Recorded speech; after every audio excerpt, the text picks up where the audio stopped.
A woman in Cleveland wants answers after she says the puppy she adopted from the Bradley County Animal Shelter passed away. She blames the shelter for adopting out a sick dog, but the shelter says it is protected by the paperwork she signed.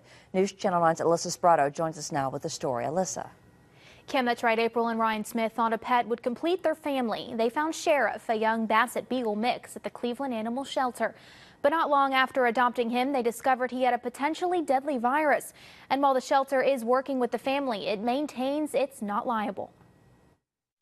He was in the kennel with 2 other little puppies, and he was just so fat and rolly and cute. April Smith laid eyes on Sheriff at Cleveland Animal Shelter and immediately knew he was the one. Smith says she thought she and her husband purchased a healthy dog, but Sheriff was anything but. He started vomiting and had diarrhea, wouldn't eat, wouldn't drink. All he wanted to do was lay around. He started foaming from the nose and the mouth. Sheriff had distemper, a virus that affects a dog's respiratory, gastrointestinal, and central nervous system.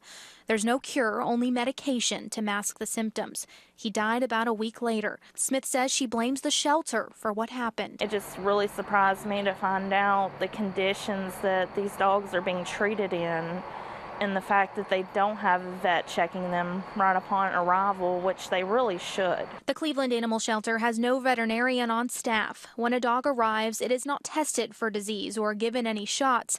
It's added directly to the general population. Only when someone wants to adopt it is a dog checked out by a vet and vaccinated. I don't want to discourage anyone from coming and adopting these animals, but I just want to let you know that there's no guarantee that we can say that this dog is going to live the next 15 years. But in order to adopt a dog, people must first sign papers shielding the shelter from any liability when it comes to the dog's health.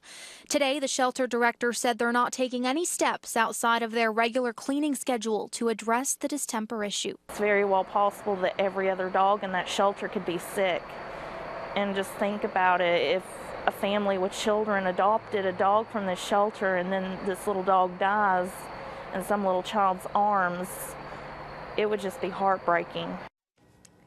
April Smith says the shelter has offered to refund Sheriff's adoption fee, but the family's still out the $100 they spent at the vet trying to get Sheriff well. Meanwhile, according to the Tennessee State Comptroller, the state does not require shelters to follow specific standards of animal care, shelter design, or facility procedures.